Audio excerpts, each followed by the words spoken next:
నేను కూడా చెప్తున్నా బ్రదర్, ఈరోజు భారతీయ జనతా పార్టీలో సొంత అసెంబ్లీ సీటు గెలిచే నాయకులు తమ బలం మీద తాము ఎంతమంది ఉన్నారో మీరు వేల మీద లెక్క పెట్టండి.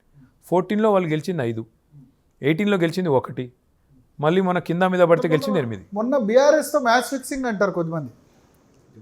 చాలా విషయాలు అంటారు అని మ్యాచ్ ఫిక్సింగ్, అందుకని బండి సంజయ్ని అధ్యక్షుడిగా చేంజ్ చేయమన్నారు బీఆర్ఎస్. ఆయన అంత గొప్పోడైతే ఆయన సొంత సీటు గెలవాలి కదా బ్రదర్. నువ్వు చెప్పినట్టు అంత గొప్పోడైతే సొంత సీటు గెలవమని అసెంబ్లీలో 3,000 30,000 కాదు, 3 ఓట్లతో ఓడిపోయినట్టే కదా. సొంత సీటే గెలవలేనోడు రాష్ట్రం అంతా ఏదో దున్నేస్తాడంటే ఎట్లా నమ్మాలా? మళ్ళీ పార్లమెంట్ గెలిచాడు కదా 2 లక్షల ఓట్లు. మోడీ హవా ఏముంది అందులో? అక్కడ ఆయనను కాదు, ఓ బొమ్మను తీసుకొచ్చి పెట్టినా గెలిచే పరిస్థితి. మొన్న మీరు గుర్తుపెట్టుకోండి ఒకటి, కూట్లో రాయి తీయలేనోడు ఏట్లో రాయి తీయలేడు. సొంత సీటు గెలవండి ముందు. సొంత అసెంబ్లీ స్థానం గెలవలేని వాళ్ళు నేను దేశాన్ని దున్నేస్తా, రాష్ట్రంలో అధికారంలో కోసం ఎట్లా వస్తారు? ఇప్పుడు కొద్దిమంది అంటారు కాంగ్రెస్ ఫెయిల్ అవుతే బీజేపీ ఉంది, బీఆర్ఎస్ అంత ఈజీ కాదు, ఇంతకుముందు ఉన్నంత ఈజీ కాదు. వాళ్ళకి అప్పుడు 4 ఉన్నారు, ఇప్పుడు 8 మంది ఎంపీలు అయినారు. ఇంకా 4 సంవత్సరాల్లో వాళ్ళు కూడా కొత్త అధ్యక్షుడు అయిన తర్వాత వాళ్ళు కూడా షురూ ఏం చేస్తారు, ఏం చేయగలుగుతారు? మన బండి సంజయ్ చేంజ్ చేయకపోతే 25 సీట్లు వచ్చేవి. సరే అక్కడ సెల్ఫ్ గోల్ వేసుకున్నారు. బండి సంజయ్ గారు సొంత సీట్లోనే గెలవలేరు. మీరు ఆయన గొప్ప నాయకుడు అని మీరు సర్టిఫికేట్ ఇస్తే నేనేం చేయలేను. ఒకటి. రెండోది, బీజేపీ అంటేనే పేదల వ్యతిరేక పార్టీ కదా. ఈ దేశంలో బీజేపీ పాలిత రాష్ట్రాల్లో ఎక్కడన్నా 3,000 పెన్షన్ ఉందా? ఎక్కడన్నా రైతు బంధు లాంటి స్కీమ్ ఉందా? బీజేపీ అంటేనే పేదల వ్యతిరేక పార్టీ. ఉన్నారు, అది కాంగ్రెస్ చేతకంతనం. ఇవన్నీ ఇవ్వకుండా కాంగ్రెస్ చేతకంతనం కదా అది. కాంగ్రెస్ అనే పార్టీ ఎక్కడెక్కడ ఉంటే బీజేపీ అక్కడ గెలుస్తుంది.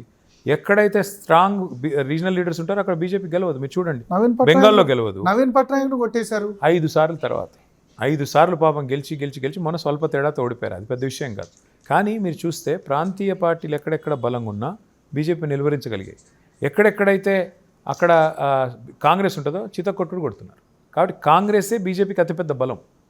ఇక్కడ కూడా మీరు నేను అనేది ఒకటే, మీరు ఆలోచించండి. బీజేపీ అనే పార్టీ ఈరోజు రేవ్డీ కల్చర్ అని మాట్లాడుతుంది. అంటే పేదలకు ఇవ్వకూడదు, ఫ్రీ కరెంట్ ఇవ్వద్దు, పెన్షన్లు ఇవ్వద్దు, కానీ కార్పొరేట్లకు 16 లక్షల లోన్లు మాఫ్ చేస్తే కూడా బాగుంటుంది బీజేపీ. అది మాత్రం మాట్లాడు. అలాంటి పార్టీకి తెలంగాణలో ఓట్లు ఎందుకు వేయాలి చెప్పండి మీరు నాకు? ఇంకోటి 11 ఏళ్ళు అయింది కేంద్రంలో ప్రభుత్వంలోకి వచ్చి. ఒక పని చెప్పండి మీరు, ఫలానా పని చేసింది బీజేపీ. ఓ గుడి కట్టిందా, ఓ బడి కట్టిందా, ఓ కాలేజ్ ఇచ్చిందా, ఓ ఇండస్ట్రీ తెచ్చిందా? ఏది చేయకుండా బీజేపీకి ఓట్లు వేయాలి ప్రజలంటే. అందుకే సొంత సీట్లలో కూడా గెలవట్లేదు కదా. ఫ్రీ బీస్ను మీరు సపోర్ట్ చేస్తున్నారా? భారతదేశ కల్చర్లో ఫ్రీబీ అనే మాటే foolish. It's very foolish to say freebie. ఈ దేశము we are still a third world country with a per capita income of less than $2,000 or $2,500. ఈ దేశంలో సగటు మనిషి, సామాన్యుడు, పేదవాడు, నువ్వు గవర్నమెంట్ నుంచి ఇచ్చే కొత్త సబ్సిస్టెన్స్ ఏమైనా ఉంటే దానివల్ల ఆయన కడుపు నిండితే మీకేం నొప్పి?